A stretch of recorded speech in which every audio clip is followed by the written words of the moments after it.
सोचिए, सुबह की चाय से लेकर रात के खाने तक जो भी हम अपनी शॉपिंग कार्ट में डालते हैं वो असल में हमें जबरदस्त रिटर्न दे सकता है। ये कैसे हो सकता है?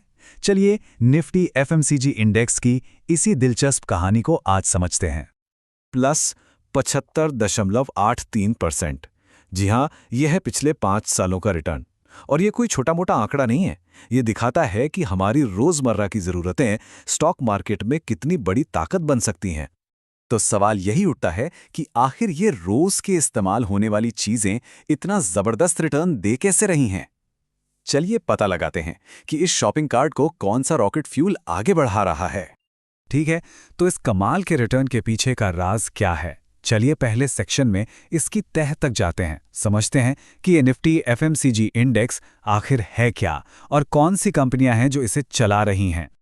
इसे बिल्कुल आसान भाषा में समझते हैं। ये समझिए एक तरह का स्कोरबोर्ड है। ये स्कोरबोर्ड हमें बताता है कि हमारे पसंदीदा साबुन, बिस्कुट, नूडल्स बनाने वाली देश की टॉप 15 कंपनियां बाजार में कैसा काम कर रही हैं। अब यहाँ एक बहुत ही इंटरेस्टिंग बात सामने आती है। इस पूरे इंडेक्स का लगभग आधा वजन यानी करीब करीब 45% सिर्फ 2 कंपनियों के हाथ में है, हिंदुस्तान यूनिलीवर और आईटीसी। मतलब इस इंडेक्स की किस्मत काफी हद तक इन्हीं 2 दिग्गजों पर टिकी है। तो देखिए, ये एक तरह की क्रिकेट टीम है। इसमें एचयूएल और आईटीसी जैसे भरोसेमंद विराट कोहली हैं जो लगातार टिक कर खेलते हैं और रन बनाते हैं। और फिर वरुण बेवरेजेस जैसे सूर्य कुमार यादव भी हैं जो आते ही तेजी से रन बनाना शुरू कर देते हैं। यही मिक्सचर है जो इस इंडेक्स को इतना मजबूत बनाता है।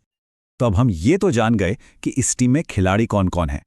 अब चलिए देखते हैं कि इनका ग्रोथ इंजन चलता कैसे है। सेक्शन 2 में हम इसी इंजन को जरा करीब से देखेंगे। सोचिए, ये सेक्टर एक तरह से अभेद्य किला है। मतलब अर्थव्यवस्था में उतार चढ़ाव तो आते रहते हैं, लेकिन क्या हम कभी टूथपेस्ट करना या नहाना बंद करते हैं? नहीं ना। बस यही है इसकी सबसे बड़ी ताकत।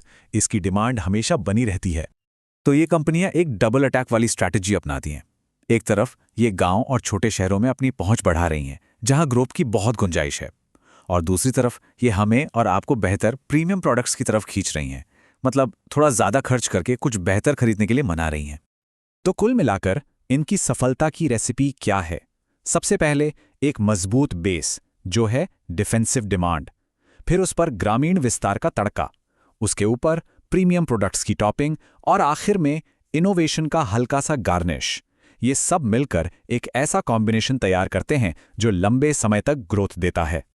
लेकिन कहानी हमेशा इतनी सीधी नहीं होती है ना। हर सफर में कुछ मुश्किलें तो आती ही हैं। तो चलिए अब बात करते हैं उन चुनौतियों की जो इस सेक्टर की ग्रोथ की राह में स्पीड ब्रेकर बन सकती हैं। सेक्शन 3 में हम इन्हीं जोखिमों को समझेंगे। तो यहां पर एक तरह की रस्साकशी चल रही है। एक तरफ हैं वो ताकतें जो सेक्टर को आगे खींच रही हैं, जैसे ग्रामीण मांग और ब्रांड पावर, और दूसरी तरफ हैं वो जोखिम जो इसे पीछे ढकेल रहे हैं, जैसे बढ़ती लागतें और तगड़ा कंपटीशन। अब देखना यह है कि कौन सा पाला भारी पड़ता है। असल में यही वो चीजें हैं जो इन कंपनियों के मैनेजमेंट की लातों की नींद उड़ा देती हैं। कच्चे माल का महंगा होना, लोकल प्लेयर से बढ़ता कंपटीशन, खासकर गांव में, और सरकार के नियमों में अचानक कोई बदलाव आ जाना, इन सब से निपटना ही इनकी असली चुनौती है। तो ग्रोथ ड्राइवर्स और जोखिम दोनों को देखने के बाद एक निवेशक के लिए इसका क्या मतलब निकलता है? क्या ये सेक्टर वाकई एक सेफ बेट है? चलिए आखिरी सेक्शन में पूरी तस्वीर को एक साथ जोड़कर देखते हैं। CAGR का मतलब है कंपाउंड एनुअल ग्रोथ रेट। आसान शब्दों में औसतन हर साल कितनी ग्रोथ हुई। तो पिछले 5 सालों में इस इंडेक्स ने करीब 12% का औसत सालाना रिटर्न दिया है, जो बहुत अच्छा है। लेकिन अगर हम लंबी तस्वीर देखें, मतलब 1999 से अब तक, तो ये आंकड़ा लगभग 16.7% का है। कमाल है ना? तो इस पूरी बातचीत का सार क्या है? पहली बात, परफॉर्मेंस। डिफेंसिव सेक्टर होने के बावजूद पिछले 5 साल में करीब 12% का एनुअल रिटर्न, जो कि काफी अच्छा है।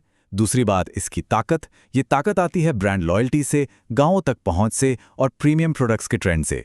तीसरी बात, इसकी कमजोरियां। बढ़ती लागत और तगड़ा कंपटीशन इसे हमेशा परेशान करते हैं। और आखिर में एक पोर्टफोलियो में इसका रोल, ये लंबी अवधि में स्थिरता और स्टेडी खपत पर आधारित ग्रोथ देने का काम करता है।